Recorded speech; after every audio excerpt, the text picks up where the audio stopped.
कहानी पूस की रात।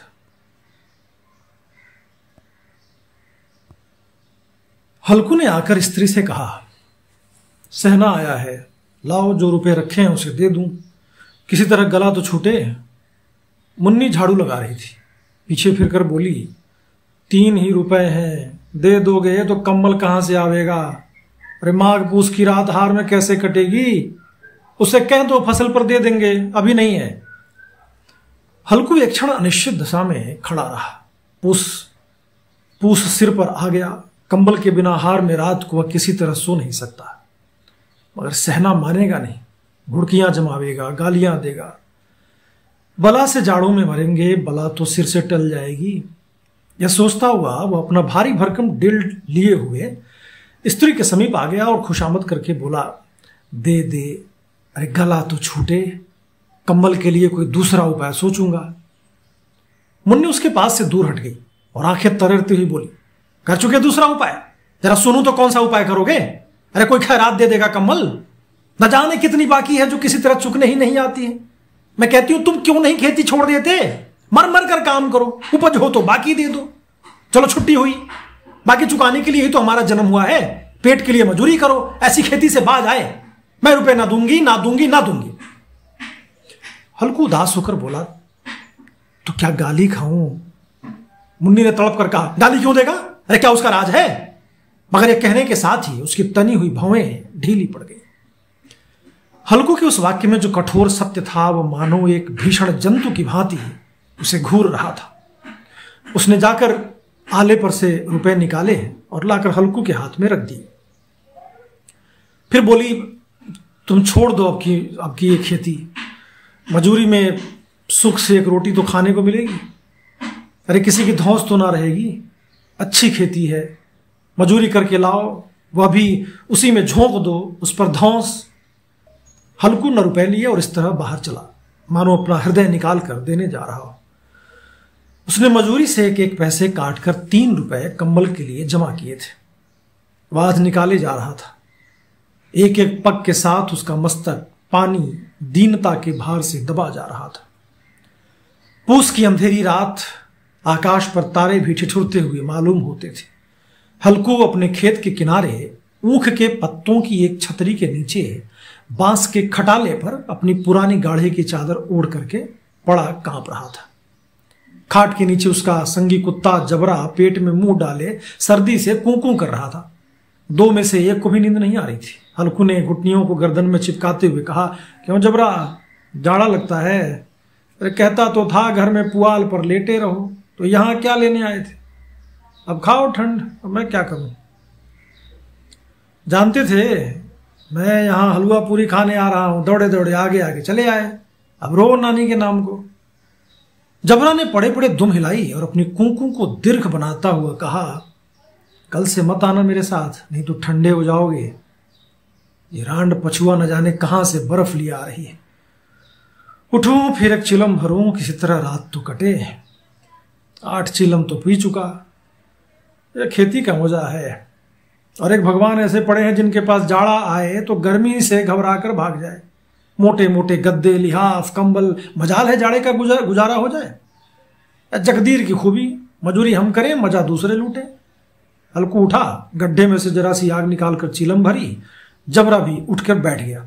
हल्कू ने चीलम पीते हुए कहा, पिएगा चिलम? जाड़ा तो क्या जाता है, हाँ जरा मन बदल जाता है। जबरा ने उसके मुंह की ओर प्रेम से छलकता हुआ आंखों से देखा। हल्कू, आज और जाड़ा खा ले, कल से मैं ना यहां पुआल बिछा दूंगा, उसी में घुस करके बैठना, तब जाड़ा नहीं लगेगा। जबरा ने अपने पंजों को उसकी घुटनियों पर रख दिया और उसके मुंह के पास अपना मुंह ले आया। हल्कू को उसकी गर्म सांस लगी। चिलम पीकर हल्कू फिर लेटा और निश्चय करके लेटा कि चाहे कुछ भी हो, अब की तो सो ही जाऊंगा। पर एक ही क्षण में उसके हृदय में कंपन होने लगा। कभी इस करवट लेटता, कभी उस करवट लेटता, पर जाड़ा किसी पिशाच की भांति उसकी छाती को दबाए हुए था। जब किसी तरह न रहा गया, उसने जबरा को धीरे से उठाया और उसके सिर को थपथपाकर उसे अपनी गोद में सुला लिया। कुत्ते की देह से जाने कैसी दुर्गंध आ रही थी और उसे अपनी गोद में चिपटाए हुए ऐसे सुख का अनुभव कर रहा था जो इधर महीनों से उसे न मिला था।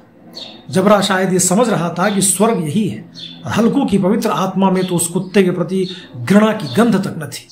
अपने किसी अभिन्न मित्र या भाई को भी वह इतनी ही तत्परता से गले लगाता। अपना दीनता से आहत न था, वह अपनी दीनता से आहत न था जिसने आज उसे इस दशा को पहुंचा दिया।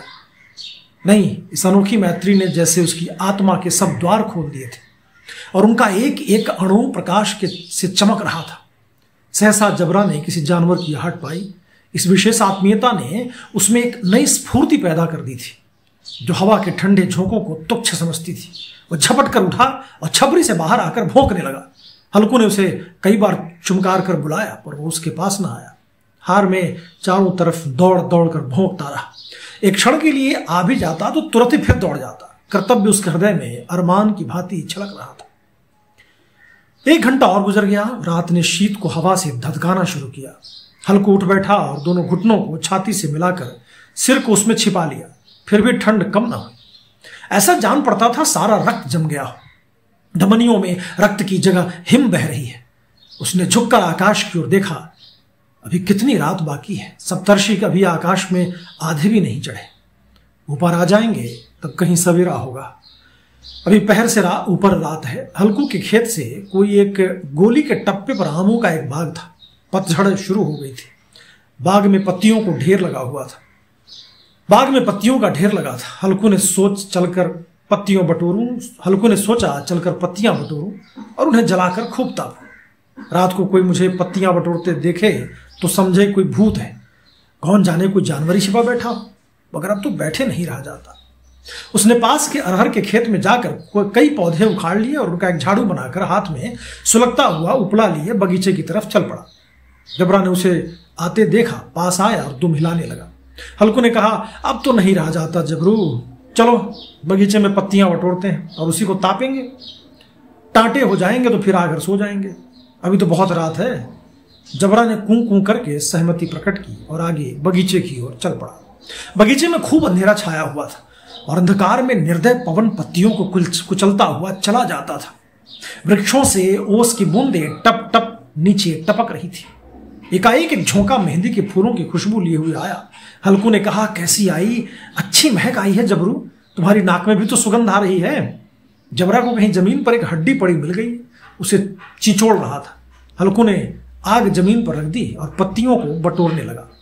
जरा देर में पत्तियों का ढेर लग गया। हाथ ठिठुरे जाते थे, नंगे पांव गले जाते थे और वह पत्तियों का पहाड़ खड़ा कर रहा था। इसी अलाव में वह ठंड को जलाकर भस्म कर देगा। थोड़ी देर में अलाव जल उठा। उसकी लौ ऊपर वाले वृक्ष की पत्तियों को छू छू कर भागने लगी। उस अस्थिर प्रकाश में बगीचे की विशाल वृक्ष ऐसे मालूम होते थे मानो उस अथाह अंधकार को अपने सिरों पर संभाले हुए हो। अंधकार के उस अनंत सागर में यह प्रकाश एक नौका के समान हिलता मचलता हुआ जान पड़ता था। हल्कू अलाव के पास सामने बैठा आग ताप रहा था। एक क्षण में उसने दोहर उतार कर बगल में दबा ली, दोनों पांव फैला दिए मानो ठंड को ललकार रहा। तेरे जी में आए सोकर। ठंड की असीम शक्ति पर विजय पाकर वह विजय गर्व को हृदय में छिपा न सकता था। उसने जबरा से कहा, क्यों जब्बर, अब ठंड नहीं लग रही है? जब्बर ने कूं कूं करके मानो कहा, अब क्या ठंड लगती ही रहेगी, पहले से उपाय न सूझा, नहीं तो इतनी ठंड क्यों खाते? जब्बर ने पूंछ हिलाई। अच्छा आओ इस अलाव को कूद कर पार करें, देखे कौन निकल जाता है। अगर जल गए बचा तो मैं दवा न करूंगा। जब्बर ने उस अग्नि राशि की ओर कातर नेत्रों से देखा। मुन्नी से कल न कह देना नहीं लड़ाई करेगी। वह कहता हुआ उछला और उस अलाव के ऊपर से साफ निकल गया। पैरों में जरा लपट लगी पर वह कोई बात नहीं थी। जबरा आग के गिर्द घूमकर उसके पास आकर खड़ा हो गया। हल्कू ने कहा, चलो चलो इसके सही नहीं, ऊपर से कूद कर आओ। वह फिर कूदा और अलाव के उस पार आ गया। पत्तियां जल चुकी थी। बगीचे में फिर अंधेरा छा गया था। राख के नीचे कुछ कुछ आग बाकी थी जो हवा का झोंका आ जाने पर जरा जाग उठती थी, पर एक क्षण में फिर आंखें बंद कर लेती थी। हल्कू ने फिर चादर ओढ़ ली और गर्म राख के पास बैठा हुआ एक गीत गुनगुनाने लगा। उसके बदन में गर्मी आ गई थी, पर ज्यों ज्यों शीत बढ़ती जाती थी उसे आलस दबाए लेता था। जबरा जोर से भौंक कर खेत की ओर भागा। हल्कू को ऐसा मालूम हुआ कि जानवरों का एक झुंड खेत में आया है, शायद नीलगायों का झुंड हो। उनके कूदने दौड़ने की आवाजें साफ कान में आ रही थी। ऐसा मालूम हुआ कि खेत में चल रही हैं। उसके चबाने की आवाज चर चर सुनाई देने लगी। उसने दिल में कहा, नहीं जबरा के होते कोई जानवर खेत में नहीं आ सकता। नोच ही डाले, मुझे भ्रम हो रहा है। कहा अब तो कुछ नहीं सुनाई देता, मुझे भी कैसा धोखा हुआ। उसने जोर से आवाज लगाई, जबरा है जबरा। जबरा भौंकता रहा, उसके पास ना आया। फिर खेत के चरे जाने की आहट मिली जब वो अपने को धोखा ना दे सका। उसने अपनी जगह से हिलना जहर लग रहा था, कैसा दंदाया हुआ बैठा था। इस जाड़े पाले में खेत में जाना, जानवरों के पीछे दौड़ना असह्य जान पड़ा। वो अपनी जगह से न हिला। उसने जोर से आवाज लगाई, हिलो हिलो हिलो। जबरा फिर भौंक उठा। जानवर खेत चल रहे थे, फसल तैयार है, कैसी अच्छी खेती थी, पर ये दुष्ट जानवर उसका सर्वनाश किए डालते। हल्कू पक्का इरादा करके उठा और 2-3 कदम चला, पर एकाएक हवा का ऐसा ठंडा चुभने वाला बिच्छू के डंक सा झोंका लगा कि फिर वो बुझते हुए अलाव के पास आकर बैठ गया और राख को कुरेद कर अपनी ठंडी देह को गरमाने लगा। जबरा अपना गला फाड़ डालता था। नीलगायें खेत को सफाया किए डालती थी और हल्कू गर्म राख के पास शांत बैठा था। अकर्मण्यता ने रस्सियों की भांति उसे चारों तरफ से जकड़ रखी थी। उसी राख के पास गर्म जमीन पर वही चादर ओढ़कर सो गया। सवेरे जब उसकी नींद खुली तब चारों तरफ धूप फैली हुई थी और मुन्नी की कह रही थी, क्या आज सोते ही रहोगे? तुम यहां आकर रम गए और उधर सारा खेत चौपट हो गया। हल्कू ने उठकर कहा, क्या तू खेत से होकर आ रही है? मुन्नी बोली, हाँ, सारे खेत का सत्यानाश हो गया। बोला, ऐसा भी कोई सोता है? तुम्हारे यहाँ मड़ैया डालने से क्या हुआ? हल्कू ने बहाना किया, अरे मैं मरते मरते बचा, तुझे अपने खेत की पड़ी है। पेट में ऐसा दर्द हुआ कि मैं नहीं जानता हूं। दोनों फिर खेत के डांड पर आए, देखा सारा खेत रौंदा पड़ा था और जबरा मड़ैया के नीचे चित्त लेटा, मानो प्राण ही ना हो। दोनों खेत की दशा देख रहे थे। मुन्नी के मुख पर उदासी छाई थी, पर हल्कू प्रसन्न था। मुन्नी ने चिंतित होकर कहा, अब मजूरी करके मालगुजारी भरनी पड़ेगी। हल्कू ने प्रसन्न मुख से कहा, रात को ठंड में यहां सोना तो ना पड़ेगा।